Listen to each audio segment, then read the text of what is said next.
Hi, everybody. My name is Alan, and I'd like to welcome you to another edition of Bridging Heaven and Earth. First of all, I'd like to thank you all. The last show we did was a show with Judith Orloff, who had written that book, Second Sight, and we've gotten tremendous numbers of calls, and people in Santa Barbara, where the show is taped and it's shown 3 more times, have stopped me in the street and asked about a book and all that, and just been really encouraging about the way the show has been going and the vibration of it.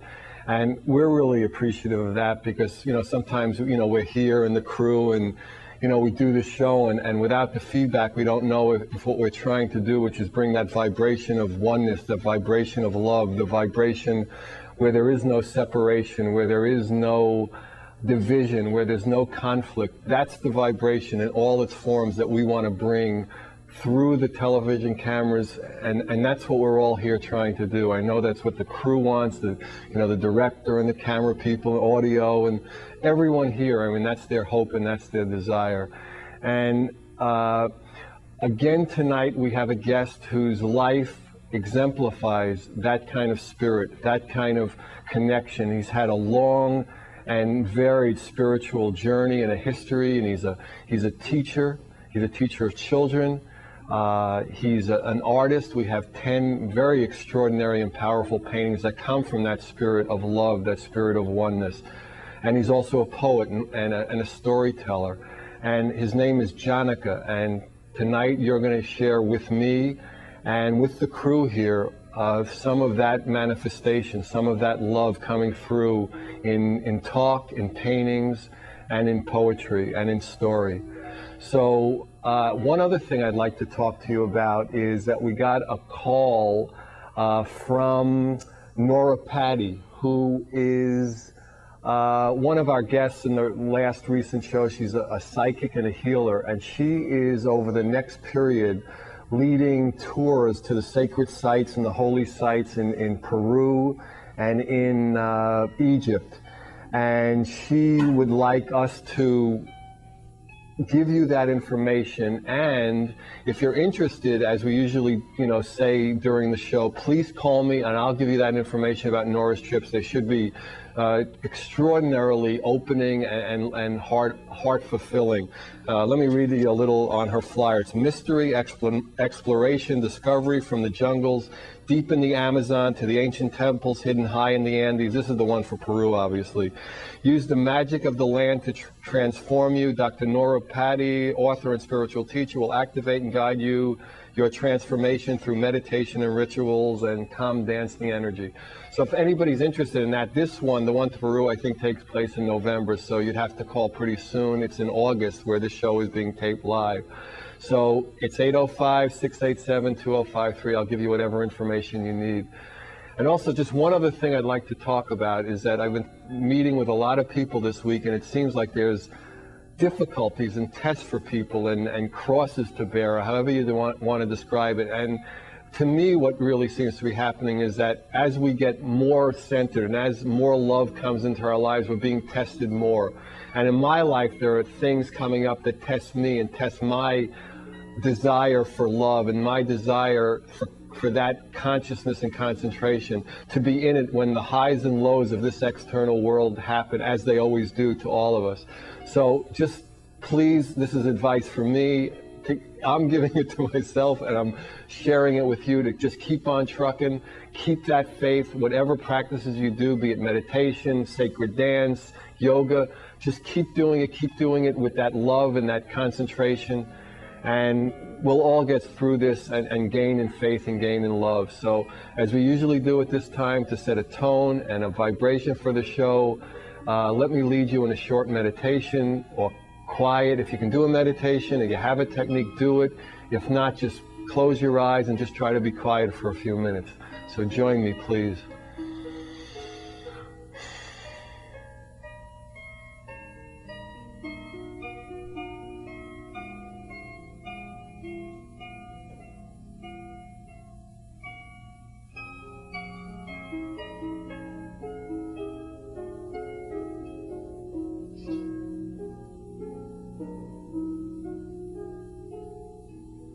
Thank you. And we like to share all the different aspects of the show, the flyers and all that. So now we would like to, if it's queued up in the control room, we did a promo tape, a 30-second promo tape that was shown locally in the Central Coast, the Santa Barbara area, on different channels, MTV, FX. It's a 30-second video done mostly by Jeff Azevedo, our director. It's for the Judith Orloff show, the last show. We did that because we thought that people would be very interested in hearing her and they knew of her. So whenever you're ready, run the promo tape. It's just 30 seconds. I think you'll really like it.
Hi, I'm with Janaka here. Hi, Janaka. Welcome. Hi, and the painting you were just seeing, I guess you got the message that after the promo tape, we put on one of Janaka's pictures, and you'll see that one and 9 others, and he'll explain the inspiration behind them. So let me ask you, I mean, when I read little bits about your history, you've had an extraordinary spiritual journey throughout the whole world and different paths and things. Why don't you just tell people so they get a feeling from, like, in some sense, where you're coming from in this lifetime, at least?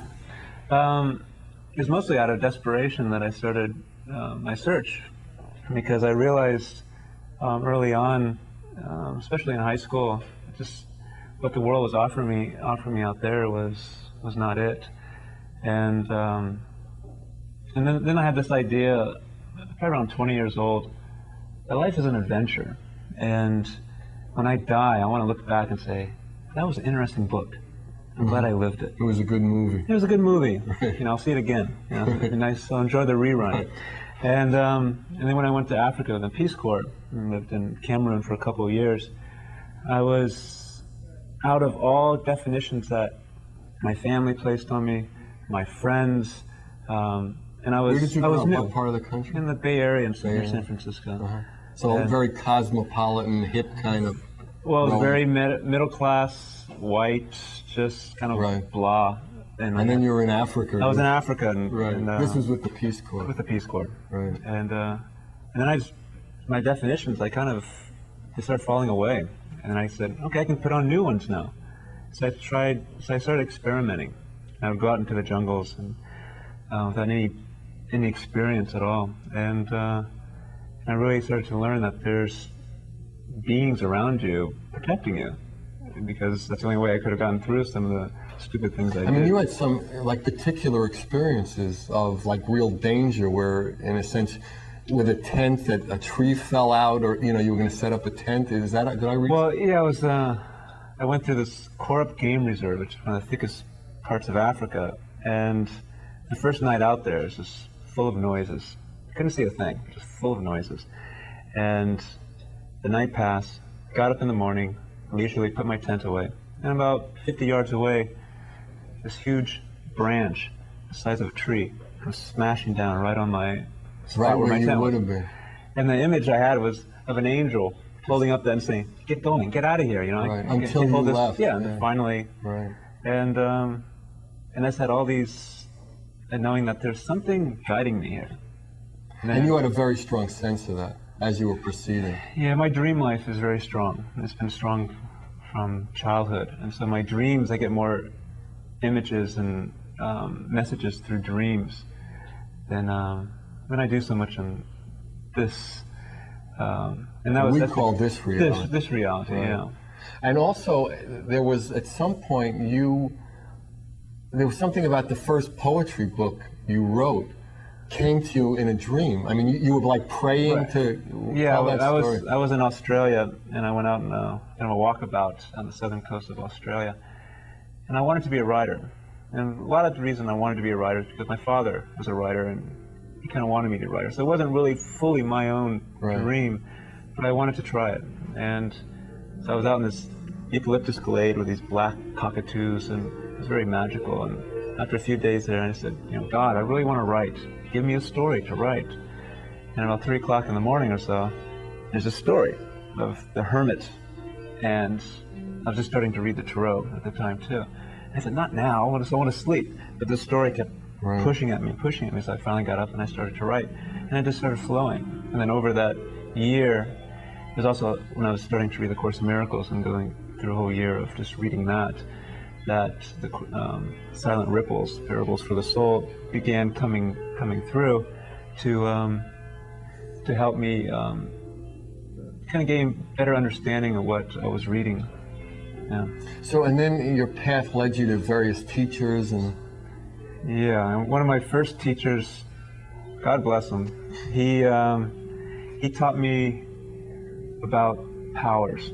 This was an Indian holy, a Hopi holy? No, he was... Or was that later? This is a guy, I was hitchhiking across the United States, and I came across this group out in near Flagstaff, near the Hopi lands. And this guy he could look at you, and you can go into bliss. Or he could do some mudras, and you feel fire blazing on your neck, and he would read your mind. And there were UFOs flying around, and it was a really incredible experience. He was manifesting jewels for me. He manifested this giant blue topaz, and I was quite wow, this guy must be really Sananda. Advanced, must be really Sananda, who he says he is, or El Maitreya, or Solar Logos. And I started believing him. And but then I saw the violence that was there, and he was channeling a being that he called Saint Germain, which I don't believe was Saint Germain, but I actually saw him pick up somebody by the throat because he wasn't obeying him. And I left. And he said, well, you're going out into the outer rim of darkness because you're not following me, who I'm the Son of God. And it was a major lesson, because as a child... How long ago was that? How old were you? That was harmonic convergence time. Yeah. So not even that long ago. It wasn't that long ago. And for me, it was... How long were you with this person? About 3 months. 3 months out in the desert. And it was a fast dose.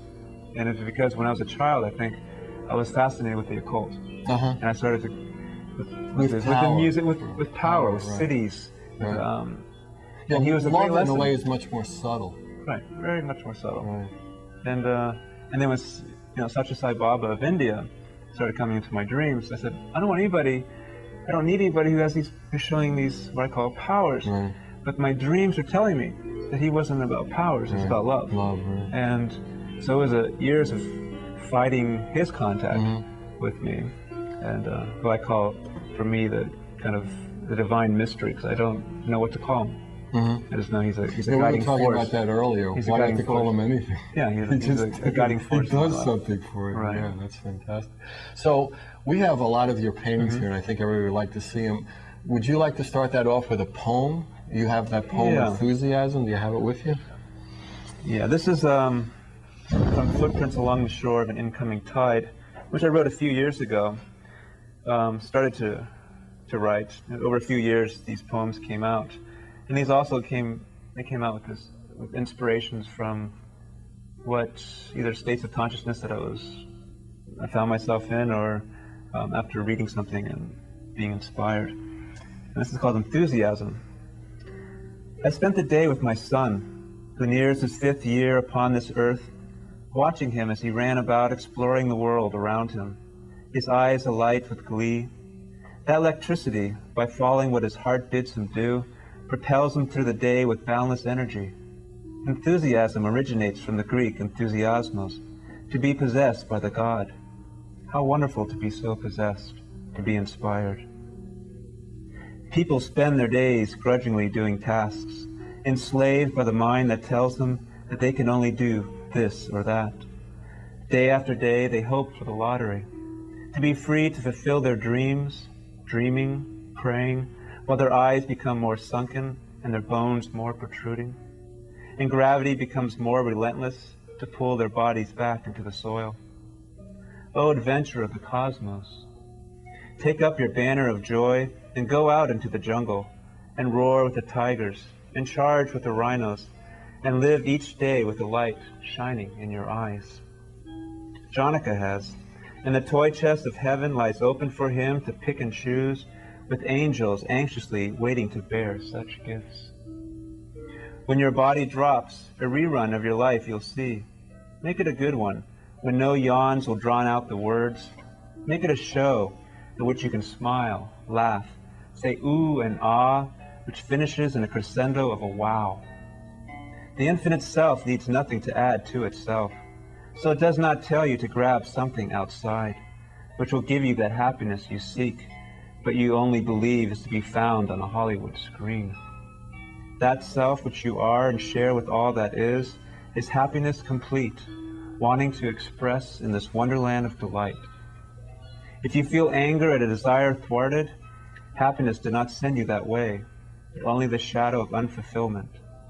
Let every moment be your desire, free of the whips of shoulds, that you may be donned in creation's garment, removed by angelic hands from the toy chest of God. Janaka wears this garment, is given everything he needs, and each moment his heart utters, wow. Okay, maybe what we can do now is, why don't you just describe the paintings, like from left to right, and we'll just try to pick them up on the camera. Well, the one on the left, which is called the Leap, it's has a spirit of enthusiasm. It's taking that leap across the abyss. That's how I see it.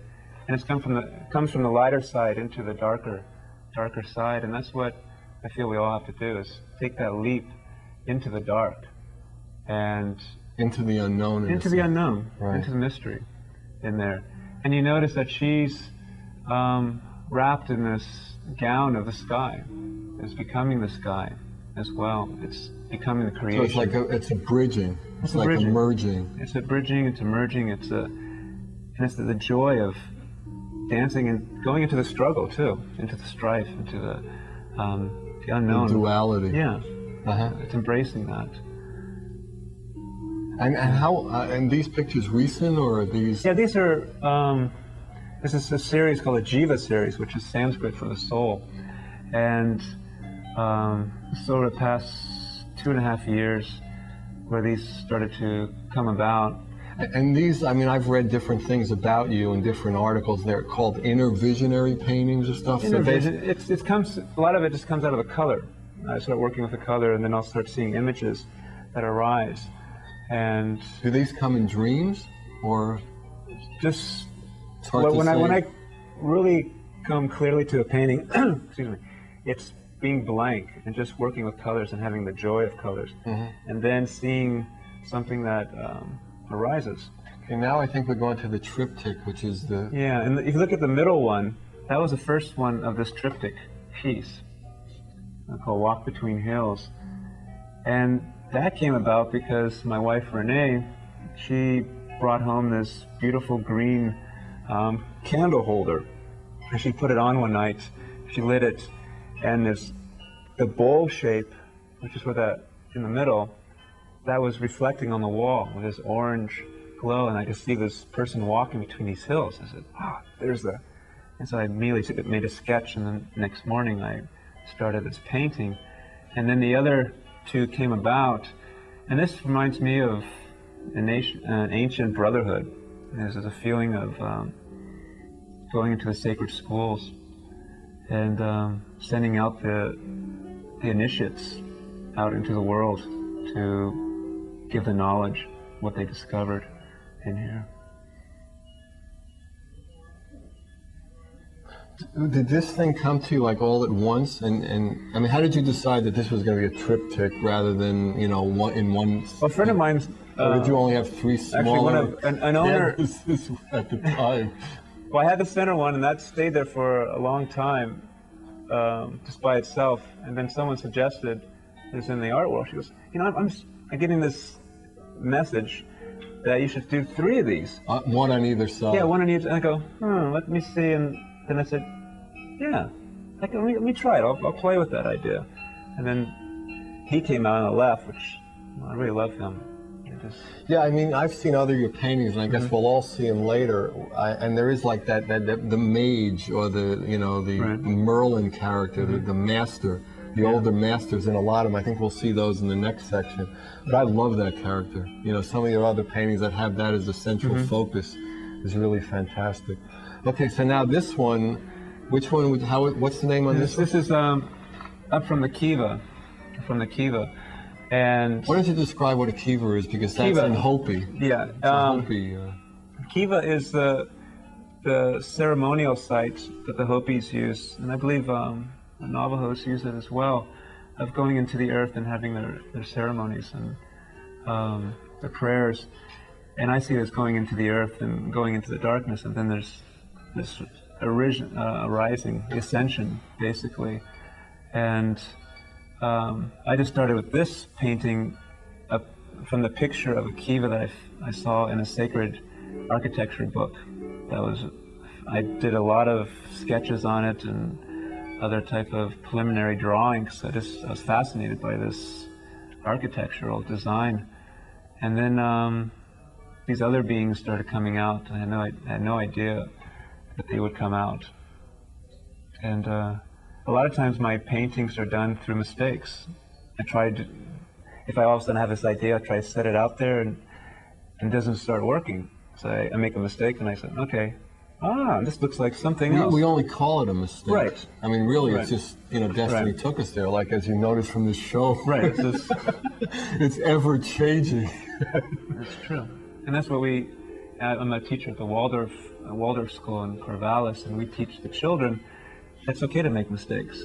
If you write something and it's a smear, we'll make that smear into an elephant. Let me ask you something. How do you feel about, like, when you define it as a mistake? Is it already like, because a mistake is like we give a negative connotation. Could it be described as something other than the way we originally planned? I mean, you know what I mean? Because yeah.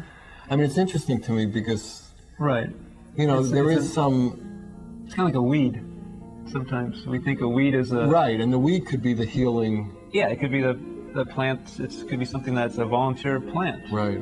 This comes up, this volunteer action that came out, you go, right. Oh, wow, that's a cantaloupe. Oh, I think I'll enjoy that. Right, I mean, if you've done any, farming, if you have a compost pile, you'll see tomato plants just sprouting. Yeah. And these are the richest... Right. healthiest tomatoes right out of this dump, and the ones you planted all in a row aren't nearly as good or anything. Yeah, it's hard not to define anything with Humans our language. do that, yeah. Our mind does that. It's interesting, but it's okay to do it if you don't give it like a depth. It's like putting on a shirt. You don't identify with the shirt or the jacket, but you wear it because if you went out otherwise in town, you'd end up in the slammer, something. Yeah, so you have a definition and you use it and you throw it away if you have to. Yeah, we had this harpist on a little while ago, Joel Andrews, and he said, rules are important until you have the experience. Then once you have the experience, you don't need the rules there. And words are, similar to that. Right, and tradition. Right, and tradition and rituals are another thing that, are things that help us remember and bring us home to that center. So, but you see your art basically is like a way to experience what you would call the divine or the infinite, and a way to share that. Yeah. Or your poetry the same, or you're teaching the same. Right, my poetry, my writing, they're reminders for me. Right. When I'm in that state, when I look back on my painting, I say, oh yeah, I can remember that state I was in. And also that, maybe I'm going through some stuff that we're all going through. This time, I can look at my paintings and go, oh yeah, I remember that.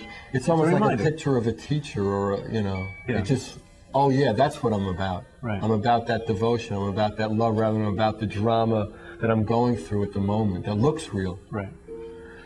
So I guess at any moment is the video queued up? We have a video that one of the real fans of Bridging Heaven and Earth, and one of our I have actually some stuff that he has sent us about the rainforest. We showed a clip last season about that. But we have a clip of his called Light. So whenever you're ready to see it, it's a very beautiful clip. Here it comes.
Hi, welcome back. I hope you liked that video. That was by David and the Light Party. And as I said, he sent some information here that I'd like to share with you at the end. But now we're back with Janaka. We have 5 more of his paintings set up, which we'll see in a little while. But I would like to talk to you a little bit about, now it seems like your focus is really on teaching children. So how did that kind of evolve, and what's your experience doing that? It must be really extraordinary. Well, I mean, I did training 3 years ago up in Eugene, Waldorf training program, and it was a wonderful 2-year program. My art blossomed. I was able to. And this is under the Waldorf system with Rudolf Steiner. Rudolf Steiner, which emphasizes creativity as, especially as a teaching of grade children. It's to everything. It's artistically. You teach math artistically. You teach reading artistically. You teach everything artistically, so that their interest is engaged. With creativity. Everything is done right. beautifully. Everything is done with consciousness. Beautifully. Right. And I mean, it's so silly. Why would you think it would be otherwise? Yeah. It's so like, hello. Yeah, it's not a input, Right. output. Right. I mean, you're dealing with like energy and vibration and love. You want to love these people, not just ram information. Well, it's the whole principle that these beings come in with wisdom already that they've gained. And just triggering it. And you're opening. simply guiding 8 years. You have the Right. duty and the joy and the responsibility and the sacred relationship of guiding a group of children through 8 years of their lives and helping them bring out this wisdom and keeping that interest and the joy of learning. So you just moved from the LA area where you're doing a lot of your painting, and it was more the center of where exhibits were being held, and you've Yeah, moved I was- to Oregon Right. to basically focus on teaching now. Yeah, I was co-teaching at a small independent school in Topanga Canyon. It was a parent-run school, and they weren't really sure what they were doing, and so it was Waldorf inspired, but it wasn't Waldorf, and I was still, a lot of my focus was split between my artwork and teaching. And then on Good Friday, I was at a gallery owner's house in Palm Springs, and I woke up. Well, I had this dream with Sai Baba, and Sai Baba in the dream said, "Going up to Oregon and teaching is a good thing." And I Was woke this up. before you had made that decision? I made that decision, but I was going, "Oh, I'm going to teach," but being a Waldorf teacher is there's so much commitment. I knew my painting was just going to start You going just off. weren't going to have time. And I was kind of lamenting over that. I was Right. grieving over not doing Right, my that artwork. loss in a sense. And then after that dream, I woke up and I said, I don't have to be an artist anymore. I don't have to prove to anyone that my art is worth anything. It's an expression of my being. Right. And right. I know my dharma. I know my Dharma duty. meaning your path, your duty. My duty, where my heart bids me go, and that's to be a teacher. And my And art. so far, that's felt really like harmonious. Since It's you like got it's there. like a veil. It's like a veil that was lifted. Because when I was in Australia, I also had a big drinking challenge. I love to drink and to kind of numb myself from the world. And during the Course of Miracles, it was a New Year's of I think '82, and all of a sudden I'm at this party, I'm drinking. I said, "Oh, this tastes terrible. And this music, what am I doing here?" And I don't like these people. And it was lifted. I didn't have to worry about Right. It was perfect. stopping drinking. Nothing felt good. Nothing. It's just like, Yeah, right. that's over. Okay, Right. new Right. chapter. You know, sometimes it's like such an incredible gift like that you don't want it anymore. You know, at some point you're like, your desire was so Exactly. great. It's like that desireless desire. You see But that it with- just goes away. Yeah, you see that with Yeah. children, that all of a sudden at 3 years old or something, they don't need to, like my son, he didn't need all of a sudden need to sleep with us. Right. He had his own bed. He didn't need to all of a sudden need to have diapers. He was just on the potty. Just these chapters, if you just allow him to grow, But and there's 19 that was, nurturing. 19 was a little late. Yeah, 19's a little late for her. Thank God it happened, right? So, and that's, I think, is... I think everybody would like to see some more of your pictures. You wanted to do a little story before that? What is the story Yeah, behind the story? What is it? It's called The Flame, The right? Flame. This is one of the stories that came to me when I was in Australia, and I spent about 7 months there, hitchhiking around the continent. And this is called The Flame. And this is another one of the books you've put out, Ripples of the Soul. Silent Ripples, Parables for the Soul. And these you can download if you're... No, just they'll call me and I'll give Okay. information. Yeah, these Yeah, are you know, computer system type of thing. 805-687-2053. I'll give you whatever information you want about Janaka, about Nora's Nora's trips, and also I'll talk to you about David a little later. But yeah, why don't you start the... This is The Flame. Within a hollow chamber in a mountain lived a flame, hidden from the eyes of the world. It was a small flame, but always steady, never wavering. The flame felt safe within this mountain fortress, for none of the world's dirt would ever be able to smother it. For 108 years the flame steadily burned, alone in its mountain home. Then the day came, when entered the mountain chamber a beautiful moth. "How did you, moth, come into my chamber?" asked the flame. "You are unbidden and unwelcome, so turn around and fly back to whence you came." "Oh, lovely flame, forgive my intrusion," said the moth, flying in circles around the flame. "Yet however you may think you are safely hidden from the eyes of the world, you cannot hide. The heat from your fire slips through the crevices of your mountain walls. Moreover, as we speak, O brilliant flame, a multitude of moths, as many as there are stars shining in a clear night sky, flutter in the night's air, searching for a crack that leads to you." "No, this cannot be," moaned the flame, flickering in agitation. "What ruin this means." "Oh, wondrous flame, why do you lament so? Why do you so fear? Can you not see, harbinger of misfortune? Are you blind to the doom that now comes to me? Look upon your wings and tell me what you see. It is only dust I carry, beloved flame. But it is the dust of the world, replied the flame. It's very dirt, and a billion of you carry it upon your wings. Surely, O treacherous moth, you and the others seek to smother me to extinction. The moth ceased its circling and alighted upon the chamber's floor. It bowed to the flame and then peered upward, its 4 hands together, its fingers touching its forehead. O silly flame, know you not that you are eternal? We seek not your ruin, even if we could. We come only for we must. For so long I flew aimless and alone through the night, fearing to be spied by some predator's eyes, and yes, much of the world's dust I gathered upon these flights. Then one night I beheld a glow shine forth from this mountain. Like a net aglow in the darkness, it captured my heart, and all the world fell away, lost.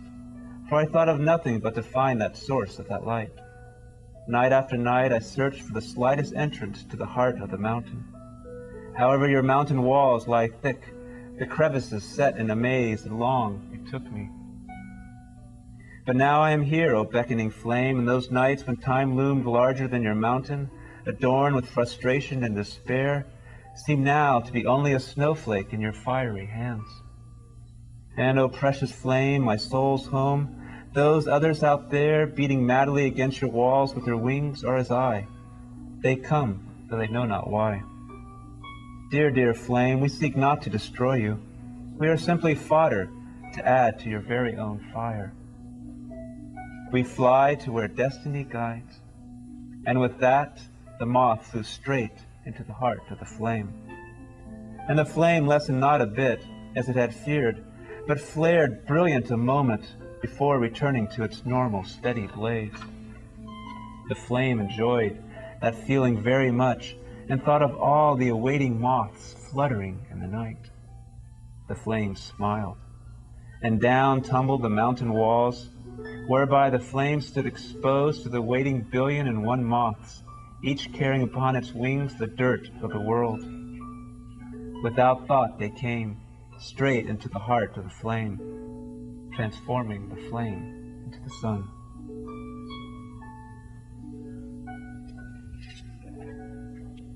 So let's start going over the pictures. I think people would really like to see that. The first one is, one of the first 2 of my favorites. You sent me slides, and those are the ones I was drawn to for some reason. Yeah, the first one's called Warrior, and Renee, she won't let me get rid of that one.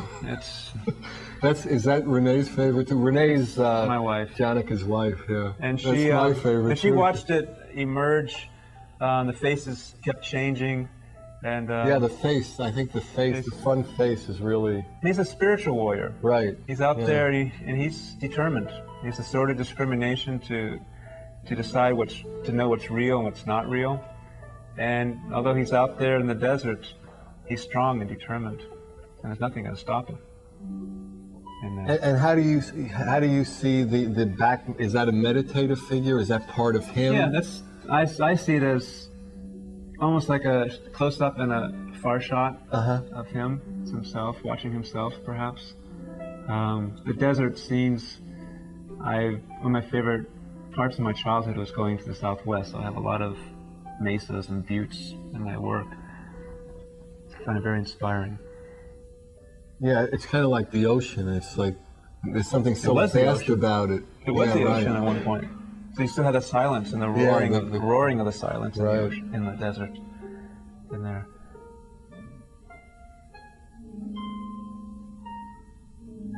And then the second one, through the Badlands.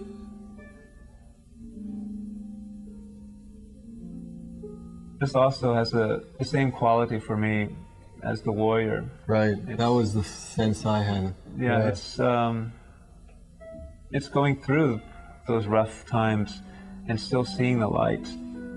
And it's the warrior aspect of the male, which is a lot of times lost now in our society, especially with our teenagers. It's not encouraged. Why don't you talk about that a little? That's interesting to me.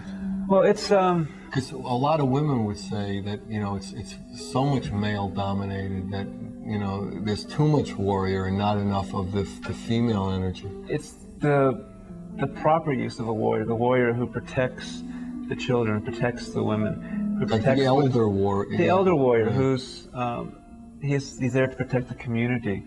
Instead, what the males I see in society do is they have to do the 9 to 5 grunge and doing work that they're not. They're kind of like, so this is It's what not this, nurturing them. It's yeah, not, and then this is what you are, and they don't have that warrior spirit to break out and say, no, that's not who I am. I'm gonna take my chance here. right. And go through my own jungles in there. And it's a proper. Do you see that breaking down or becoming more? What is your estimation? How are the children? I mean, you see a lot of children, probably more than I do. Well, in the Waldorf schools, that warrior spirit is encouraged with stories of knights, using might for right, as Arthur encouraged, changed that warrior spirit that was only proving how strong they were for their own ego glory. And they said, well, come on, lads, let's create a round table and we'll discuss great deeds of valor that we've done to help Equally around the round table. Right, so he changed that might for right in here. That since that isn't so really honored, he had these teenagers coming in who need initiation. They need to have that male community say, okay, we're going to take you out and have a vision quest. And we're going to be there supporting you. And maybe, yes, you may even meet death, but you're going to come out. Certainly going to meet fear. There's a good chance you're going to meet fear. And you may even die. And that's okay. Right. There's such a fear of death. Absolutely. Yet we kill and living kill. in, And living in fear is worse than Yeah. being dead. Yeah, and so these children are looking for that initiation, so they go to these gangs that go through being beaten they and all they this look stuff. for drama and stuff. Yeah. Why don't you describe the third one? Maybe we'll get back to it. I think the cameras are picking it up Yeah. now. The third one, upon the shore, is you see this. It's the sun, which is, I look at as consciousness, and it's focusing on consciousness, focusing on the divine light. And there's this being who's finally, the jiva has come to the shore of the ocean, and in a lot of the Eastern Well, let's explain Jiva. jiva, the soul, The soul. the individual soul, Okay. and has come to the shore of divine consciousness and is ready to take that merge. And you can see the shawl that he or she is wearing is images of that being in there again, but slightly different. And it's kind of like the probabilities. I look at it as kind of these lines of creation diverging on this moment of enjoying this last moment before the plunge into all that is. So, You mean like just the leap into the abyss, in a sense, into the oneness, into the wonder, and letting go of that little self, the small identity. the little self of me. This is little definitions that has boxed that little soul in. And it's it's so constricting that once you let it go even a little, you just feel so liberated. And so this next one with the stars. Know thyself. And this is, again, the sense of the initiate being guided, and it's going down this path of, I call it self-inquiry, or the knowledge of, or the question of who am I? Who am I really? And going into that cave of one's beingness. And one of my teachers, I consider my spiritual teacher, Ramana Maharshi, he gave the advice to his students of asking the question, who am I, constantly. Let's make that your primary question, finding out who you are. So you go down into the cave of your being, and lo and behold, who do you find you are? You're everything. You're the whole universe. You're everyone and everything. And you look at the figure down, kind of looking over the cliff, and it's like, whoa, I'm everything. And there's still that last Right. plunge, and it's an awesome knowledge to have. So know thyself, and you know that you're the universe, as I think Aristotle said in there. I don't know, what you folks at home, actually, I see the monitor here, and the camera people are just really doing fantastic work. So, camera people, they do have names, actually, and Jerry, Jolef, and Michael, beautiful work. I mean, from what I've been seeing, looking half at the paintings and half at the monitor of the camera here, it's just beautiful. The pictures are really coming alive incredibly. And here's the last one. Why don't you describe this one, Janaka? Yeah, this is the call to the master. And sitting under we see all these jivas, these disciples. And white for the jiva is the purity. It's finally wiping off all the stains of ignorance and stains of anger and jealousy and desires that keep you back. And so these beings are now able to come to the foot of the master, and I use Ramana Maharshi as my subject, but it's the master is all that is. It's the one self, and it comes in many forms. And he's sitting under the tree of knowledge, that golden knowledge. And there's a sense of devotion and respect that comes to knowledge. So it's the heart and knowledge is the prime ingredients, the union to self-realization. So I see this painting in here. It's just the reverence for consciousness, the reverence for love. And tradition too. Uh-huh. And tradition. Because I think just in my artwork, I would not have been able to get to where I am if I didn't have the tradition of studying Raphael and the Renaissance masters. And you have to honor the tradition where you come from, because that everything is evolving. Everything is evolving. Right. It's different than just going to abstract painting without ever knowing how to draw a form. You haven't really earned it. You don't know the foundations, the roots of just coming to that abstract painting in there. So I think tradition needs to be acknowledged. So would you say that, like for you, in terms of however way you're manifesting, be it teaching or art or poetry, it's to find like the peace in manifestation, to find that inner peace, to experience that oneness within? Yeah, Rudolf Steiner, he looked at everything like in figure 8, between formless and form.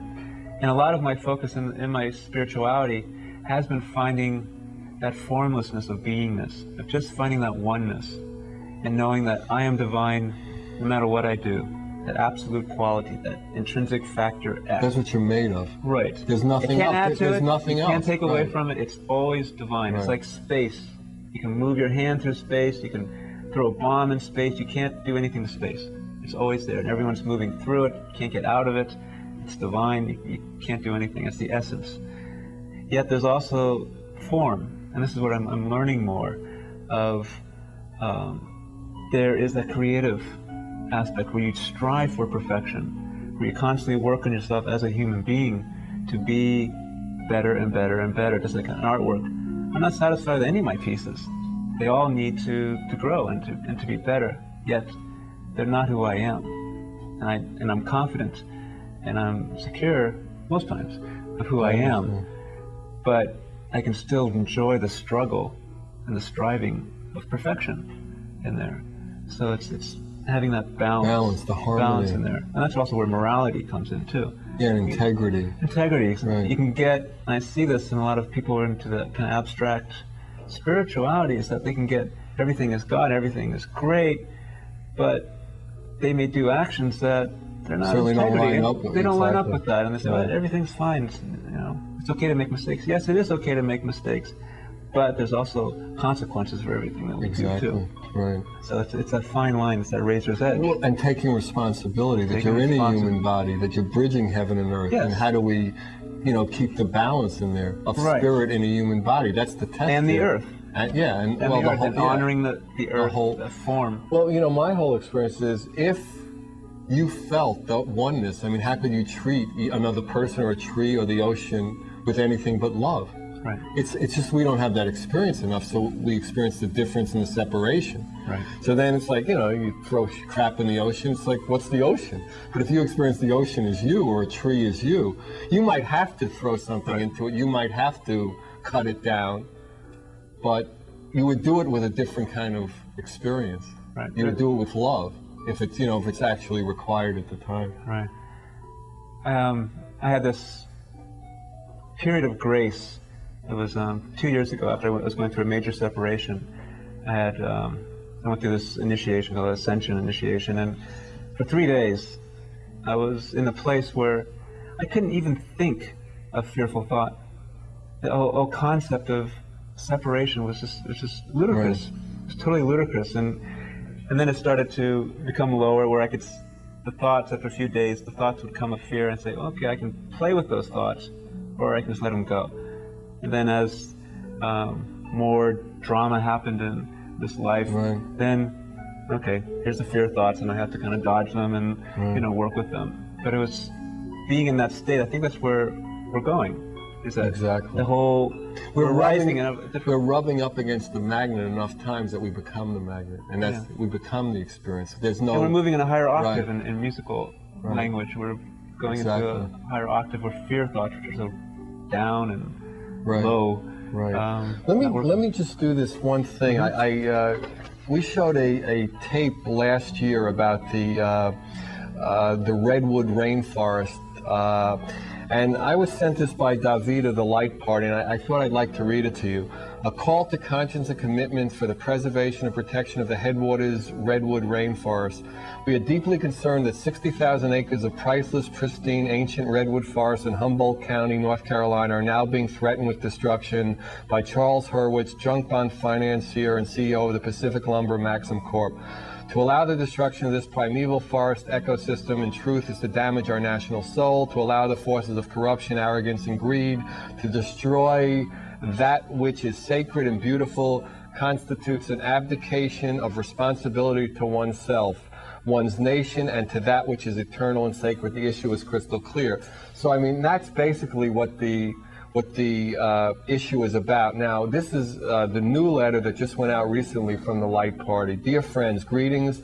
As you know, the Light Party has been deeply committed to the preservation of the Headwaters redwood rainforest. The Headwaters controversy has become a national issue of the same magnitude as Save the Whales and Save the Dolphins.